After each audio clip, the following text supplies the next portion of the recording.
Salut mes amis, bienvenue à la maison. Les patrons du succès, en voilà une autre au menu cannelloni. L'élément principal sera bien sûr les cannelloni. Les voilà, c'est pour après. Pour la farce, il y aura de la viande hachée. J'ai choisi un onglet Angus Noir 3A de la boucherie Comtoise, toujours la même adresse, pour la précision de l'île des Poissons-Noirs. Et vu que cette viande est pas très grasse, il y aura du bacon fumé à l'érable, toujours la même adresse, boucherie Comtoise. Ce n'est pas une pub, mais ce sont des bons produits. Il y aura une sauce tomate, pour les herbes, les classiques, thym, laurier. Pour la viande, une fois cuite, il y aura de la sauge fraîche, la voilà, de l'ail, de l'oignon, un demi pour la sauce et un demi pour la viande. Et bien sûr, le fromage mozzarella, il est râpé, impeccable, et les bébés épinards. Les autres éléments ici, on les verra plus tard au fur et à mesure. Pour le ménage, la viande ira au frais. Première étape, mise en place, on met l'oignon en place comme ça. Petit bol de la même couleur, couteau rouge. On légalise et on cisèle. On rectifie le tir, impeccable, et on réserve. Première moitié terminée, on passe à la deuxième. Le bol ici, l'oignon comme ça, on légalise. Les oignons, on réserve. Le couteau à la plonge, la main à la plonge. Et le bol, on réserve.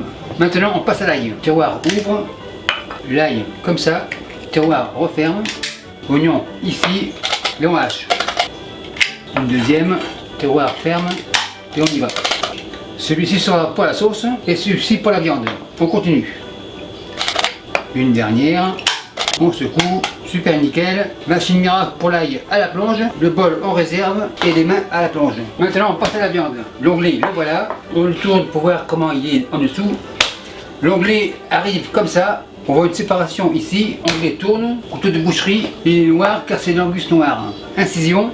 En fait il y a un air au milieu. On dégage. On n'hésite pas à tourner la viande. On redégage ici aussi. On tourne. On va de l'autre côté. On va jusqu'au bout. On soulève. Le nerf est là. On dégage. Et on le retire. En fait, cette opération peut se faire par votre boucher. Mais on peut le faire aussi à la maison. On retire le nerf comme ça. On dégage de bord en bord. Jusqu'à l'extrémité. On suit le nerf. On passe par en dessous. Incision. Impeccable. Un extra ici. On le retire. Le gras, on peut le laisser. On tourne, incision comme ça, et on retire le nerf par-dessus. Incision, et on y va comme ça. Super nickel. Le reste, c'est pas grave. Le gras, c'est la vie, donc on le laisse. Spatule, et ça sera pour le chien. Spatule plonge. Pour le chien, par terre. Pour que la viande rentre dans le noir ici, je vais le couper en long, juste pour être sûr, et en deux. Je coupe la viande en plusieurs morceaux, car je vais les intercaler avec les tranches de bacon. Une dernière. Celui-ci est gros, coupe 2, terminé, couteau plonge. Maintenant on opère, planche tourne, le bol ici, la viande comme ça. Et comme toujours, silence, on tourne.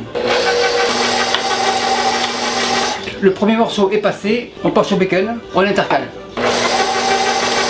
Le bacon est passé, comme j'ai dit, on intercale, bœuf, et on continue.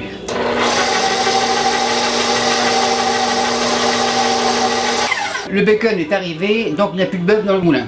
On racle, on dévisse le vis, le hachoir à la plonge et les mains à la plonge. Donc pour la cuisson de la viande et la sauce tomate, il y aura deux cuissons en parallèle. Donc on va mettre deux chaudrons en parallèle. Le rouge ici, le blanc ici, les couvercles à la plonge, pas besoin. La sauce sera ici, huile d'olive, un petit fond, spatule, on égalise, feu à fond. Et pour la viande, cuisson départ à froid pour faire fondre la graisse du bacon. Donc pas de graisse. Le bol est vide, bol plonge, feu à fond, maryse. On légalise, l'huile d'olive commence à être chaude, oignon, ail, et on va faire suer. Petit bol à la plonge, on va les faire suer jusqu'à ce que les oignons soient translucides. On n'oublie pas la viande, tourne et retourne. Pas de sel car le bacon est salé et pas de poivre encore. Les oignons sont translucides, donc ils sont bien sués. On va tarder à une train. La mesure à la plonge, on fait un tourne et retourne. Spatule, repose. Les herbes, thym, laurier, 3 feuilles, je les compte car c'est pour les retirer à la fin. On enfonce, Alphonse.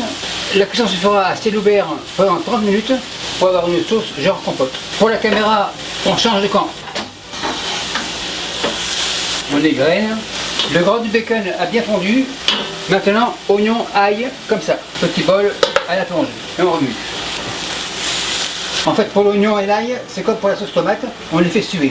Après 5 minutes, il me reste une branche de thym, on effeuille à rebrousse-poil, c'est suffisant, tourne et retourne.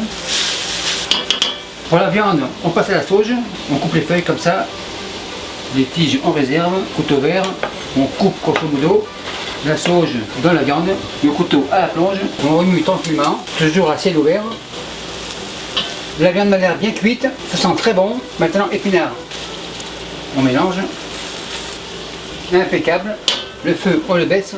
Après 30 minutes, tout devrait être prêt. Feu éteint ici aussi. Maintenant le poivre, toujours pas de sel car le bacon est salé. Tourne et retourne, sauce tomate, poivre, pour elle un peu de sel, c'est assez. Tourne et retourne, la spatule à la plonge et on va à la pêche, pas au poisson mais aux herbes. Assiette verte, les herbes sont vertes, on vérifie, 3 feuilles, le compte est bon. Revérification, super nickel. Et les herbes iront dans le compost pour les nouvelles herbes fraîches de mon voisin. La consistance est super nickel, s'il compote, très bien. La sauce peut rester ici. Maintenant on passe à la viande. La viande ici, tourne et retourne. Vous connaissez ma chapelure sans gluten, la voilà, un petit peu, juste pour absorber l'humidité des épinards. On fait un tourne et retourne, super nickel, encore un peu. On fait un style de pâte, on égalise. On peut laisser refroidir un petit peu, ce sera plus facile à travailler. Maintenant on passe au cannelloni. Maintenant il faut les remplir. On avance la viande. Deux choses l'une, soit on prend une poche en plastique et on presse, ou à l'entonnoir. Je n'ai pas de poche, l'entonnoir. Entonnoir comme ça, cannelloni comme ça, cuillère, on enfonce. Mini poussoir, on va jusqu'au fond, encore un peu, on enfonce, elle fonce, c'est assez. L'entonnoir, on soulève. Spatule coude, on égalise de bord en bord. La plaque comme ça et on réserve. Et on continue. Pour les rescapés, pas de problème, on les récupère. Et les rescapés retournent au bercail. On continue comme ça, poussoir, cuillère, on soulève, spatule coude, on égalise de bord en bord, impeccable. Bien sûr pour ceux qui aiment le fromage, mozzarella, comme ça par-ci par-là, encore un peu, tourne et retourne. Mais bien sûr l'apport de fromage est optionnel. On égalise de bord en bord et on réserve. Et je reviens une fois terminé. Le dernier est terminé, on le réserve, l'entonnoir à la plonge, les rescapés dans le chaudron. Maintenant le montage, petit plateau à la plonge, le grand arrive, sauce tomate, juste pour être sûr on goûte, super nickel. Le plateau comme ça, sauce tomate, au fond, on égalise comme ça, il reste de la viande, par-ci par-là, on met tout, on égalise, il n'y en a plus, le chaudron à la plonge. Épinards, par-ci par-là. On fait les épinards au four vont cuire. On tapisse le fond, c'est assez. Et durant tout ce temps, j'ai eu le temps de préchauffer mon four à 350 degrés Fahrenheit. Les cannelloni, on les place comme ça. Le plat devrait être juste correct. En effet, il est correct. La plaque à la plonge. On égalise, sauce tomate, on recouvre, on égalise. Le tout est bien recouvert. Maintenant au four et on mettra le fromage après. Les cannelloni au four et je vous reviens dans 20 minutes. Pendant ce temps, un peu de crème, environ un quart de litre. Petit fouet pour qu'une perte. Le petit fouet à la plonge, la sauce en réserve et je vous reviens dans 20 minutes. Après 20 minutes, ça devrait être prêt. 2 gants, c'est hyper chaud. Les cannelloni comme ça, impeccable. La sauce rosée ici, on nappe, on égalise. Spatule coude, on sépare les cannelloni pour que la crème aille jusqu'au fond. On continue. Juste pour vérifier, en effet les pâtes ont une pré-cuisson, impeccable. On continue. Encore un peu ici, un peu sur les bords. On décolle les bords pour que la crème aille en dessous.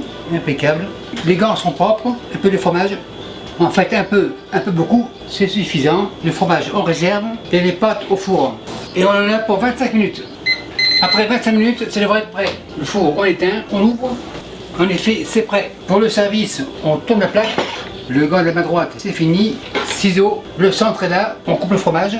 En fait, couper le fromage, ça aidera à ce que la spatule n'enfonce pas le fromage au fond. On fait les portions, grosso modo, c'est suffisant. Le ciseau à la plonge. Spatule coude, on décolle les bords. Spatule coude à la plonge. Contrôle de la qualité pour la cuisson. Sauce rosée, couteau rose. Super nickel, très tendre, impeccable. Et le goût, très bien. Maintenant, contrôle de la qualité visuelle. Au hasard, ici, couteau blanc, on racle. Donc les épinards ont donné l'euro pour faire cuire les pâtes. Donc les pâtes ont beaucoup de saveur. On coupe en deux, super nickel. Maintenant on dresse. Couteau jaune, on tourne comme ça, un extra, spatule à la plonge. Et ce morceau sera pour le cameraman. Comme on peut le voir, c'est bien cuit, très moelleux, impeccable, gratiné à souhait. mets sur l'hôtel, la commande tape 55 après ton élève. Et merci à vous qui me suivez en Espagne et partout sur le pays. Salut mes amis, je vous présente mes couteaux. Mes couteaux vous arrivent comme ça à la maison. Chez moi, pas le temps de liser, ils arrivent comme ça. Le caractéristique de mes couteaux, c'est qu'ils ont un manche avec une texture antidérapante, donc idéal pour les mains humides. Ils sont équilibrés, donc des vrais sportifs. Tomate comme ça, petit couteau rouge bien sûr. On teste, super nickel. Couteau au repos, tomate, bol rouge. Après le rouge, on passe au vert. Sous le Bruxelles comme ça, couteau vert bien sûr, et on coupe. Donc avec ce couteau, ce n'est pas la peine d'avoir une mandoline. Carotte arc-en-ciel, le ciel est bleu, couteau bleu. Couteau bleu au repos, carotte arc-en-ciel, bol bleu. Gingembre, assez dur à couper, couteau jaune. Gingembre, bol jaune. On passe au blanc, ail comme ça, couteau blanc. L'ail, bol blanc. Donc comme vous le voyez, ces couteaux sont polyvalents, ils sont bons à tout faire, mais après plusieurs semaines, il y aura à rectifier le fil du tranchant, c'est-à-dire le fusil, le couteau à 25 degrés, on fait un va-et-vient, et voilà, le couteau est comme neuf. Et merci à tous ceux qui en ont déjà commandé, et merci à tous les autres.